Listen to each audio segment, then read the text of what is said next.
Guten Morgen, ihr Lieben. Wir haben heute sozusagen den Countdown, Tag 1. Zählen wir jetzt nach hinten. Ich habe mir überlegt, dass ich versuche, jeden Tag so ein bisschen ein Kärtchen für euch zu nehmen, wo ihr euch was raussuchen könnt.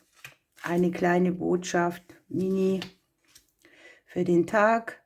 Und dass ich das hier über die Adventszeit so ein bisschen so gestalten möchte, ja, dass es einfach einen kleinen Zauber drin hat. Ich habe mir verschiedene Dinge überlegt. Ich werde es ein bisschen anders machen als sonst. Ich mache es dieses Jahr auch das erste Mal alleine. Ich habe die ganze Zeit sonst immer Leute aus meinem Memberbereich oder die bei mir mal einen Kartenlegekurs gemacht haben, mit involviert in den Adventskalender, aber ich hatte jetzt so viel zu tun und ich wollte auch ehrlich gesagt nicht schon wieder fragen. Deshalb mache ich es jetzt einfach selbst. Also es wird jeden Tag ein bisschen was anderes geben oder auch mal nur Sprache. Ich möchte jetzt noch nicht so viel verraten. Für heute habt ihr am 1. die Möglichkeit, euch hier eine kleine Botschaft nachher auszuwählen. Ich stelle auch nichts dazu. Nimm rechts oder links oder nimm einfach Personen oder Themen, wie auch immer du möchtest. Und jetzt gucken wir mal fürs Kollektiv, für den 1.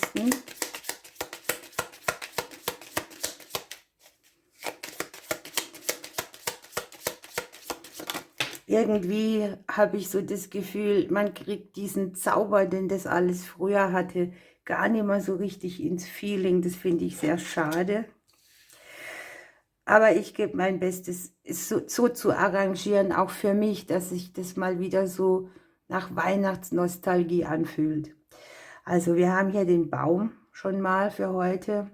Es geht um unser Leben, es geht um unsere Wurzeln, es geht um unsere Vitalität, es geht um Wachstum, Stabilität, Langfristigkeit in den Dingen.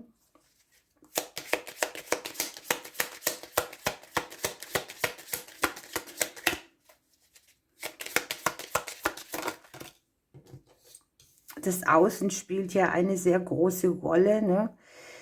Was prasselt vom Leben auf uns rein? Wie nehmen wir das auf? Sind wir standhaft? Wirft es uns um? Wie groß ist unsere Resilienz, mit Dingen umzugehen, die von außen kommen? Ja, wie zeigen wir uns? Was hat das Leben aus uns gemacht? Wie nehmen die anderen uns wahr? Ist es uns wichtig, wie die anderen uns wahrnehmen, oder sind wir mit uns einig, dass es gut ist, so wie es ist?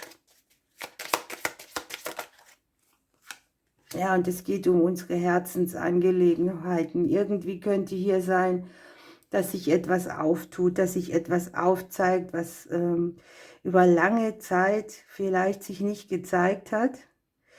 Und es kommt es so hoch und es ist eine Herzensangelegenheit, etwas, was dir am Herzen liegt. Vielleicht auch, wie stabil fühlst du dich im Thema Liebe und Beziehung, wie getragen. Wo darfst du vielleicht auch ein bisschen mehr zeigen, wie es dir geht, wie du dich fühlst, was dir fehlt.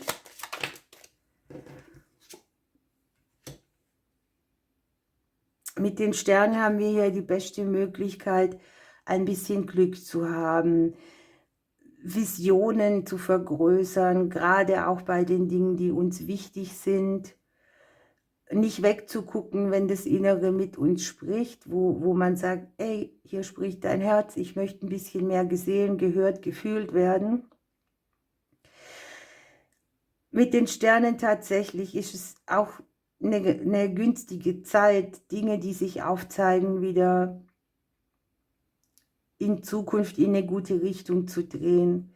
Da ist Spiritualität, da ist ein bisschen Glück, da ist auch Magie. Man erlangt über irgendetwas eine große Klarheit. Etwas nimmt dann auch wieder Fahrt auf in geklärter Art und Weise. Kann auch sein, dass hier sehr viel Selbstreflexion stattfindet.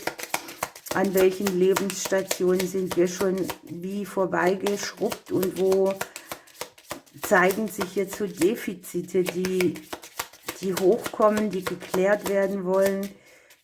Wo sind irgendwie Konflikte, die wir haben, weil wir in einer gewissen Weise aufgezeigt kriegen, dass irgendetwas, das uns am Herzen liegt, vielleicht zu wenig Beachtung kriegt. Das mögen wir selber sein, das können unsere Wurzeln sein, das kann an sich etwas sein, was so ein Konflikt in der Liebe überhaupt bedeutet, oder mit der Liebe oder mit dem Geliebtsein, oder auch, weil wir das Außen hier in der Korrespondenz haben, ne? Wie wichtig ist es mir, dass ich so auftrete, dass mich jemand mag, ne? Ich kann von mir sagen, je älter dass ich werde, desto egaler ist es mir, obwohl es immer noch so Situationen gibt, wo ich dann denke, das hat jetzt aber schon Vorführcharakter. Ich sage euch ein Beispiel. Ich bin zur Post gefahren, weil ich gedacht habe, ich habe Kekse gebacken und Strümpfe gestrickt, und das mache ich eigentlich jedes Jahr, dass ich das dann verschicke. Und da kam ich auf die Post und da stand ein junger Mann und der guckte mich an und sagte, hast du Bargeld dabei? So, und ich dachte erstens mal, ist es jetzt normal, dass man einen duzt? Dann habe ich mir überlegt, wirke ich so jung, dass man mich duzt, oder was ist hier überhaupt Sache? Und ich bin dann da richtig drin hängen geblieben in diesem Rumdenken über die Situation. Und am Ende ist es ja auch wurscht, aber wie man in den Wald reinruft, so schallt es halt zurück. Und da möchte ich bei mir noch ein bisschen dran arbeiten, dass mir das wurscht ist. Ich gehe dahin, um meine Pakete abzugeben, dass dann so etwas daraus entsteht, wo ich dann denke, wie wirke ich überhaupt, dass man mich duzt. Im Prinzip ist es mir aber auch nicht so wirklich wichtig. Und warum macht das Thema was mit mir, ne? Ist es Respektlosigkeit oder ist es einfach nur nicht nachgedacht von meinem Gegenüber? Sowas wird hier einfach gemeint. Und ich habe diese Begegnung immer noch so ein bisschen im Kopf, weil ich es so seltsam fand. Aber natürlich haben wir hier unten dann auch noch dieses Gleichgewicht, das wir da haben wollen, diese Erfahrung, die man mit etwas macht, das Wissen, das man ansammelt, und hier auch an den Dingen zu arbeiten, die einem wirklich am Herzen liegen, die einem selber ein Fundament bieten, wo man sich selber in die Richtung bewegt, wie geht man mit den Dingen um, die von außen auf einen einprasseln, ohne dass sie uns irgendwie aus der Bahn werfen oder einen weiteren Konflikt schüren.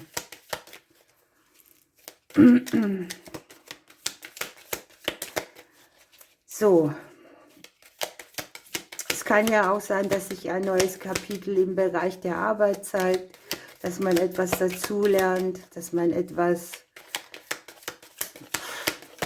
Buchhaltung macht, ja, zum Beispiel, dass man die Bücher genauer anguckt, die schriftlichen Dinge, oder aber tatsächlich, dass man etwas dazulernt, was im Bereich der Arbeit mehr den Herzenswünschen entspricht. So, was haben wir hier von den Vögeln? Wir haben den Kolibri. Es passt wieder unheimlich gut, denn der Kolibri sagt, ich bin der fliegende Juwel, hebe dich von der Masse ab und bringe stets aktiv deinen Einsatz, um deine Ziele zu erreichen. Verspüre dabei eine große Leichtigkeit und fühle dich getragen. Also nicht so mit diesem Kampfgedanken oder ich muss jetzt das und das und das noch für mich richten, sondern mit Leichtigkeit und Einzigartigkeit hier seinen Weg gehen, gut sein, wie man ist, ohne dass man so hadert, hätte ich doch jetzt dies noch und das noch. Das ist ja nicht gewollt, ne?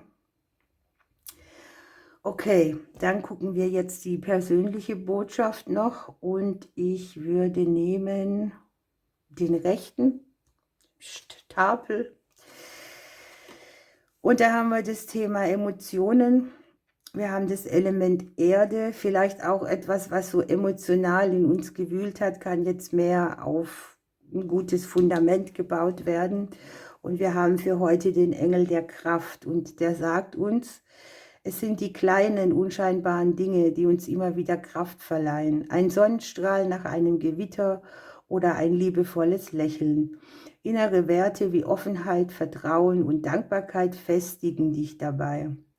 Wenn du all diesen Dingen deine Aufmerksamkeit schenkst, kannst du gelassener werden und gestärkt mit dem Engel an deiner Seite voranschreiten. Wunderbar. Also geerdet, voller Tatkraft und Vertrauen hier die Dinge angehen, das gute Fundament spüren, die emotionale Ausgeglichenheit ist hier der Tipp des Tages.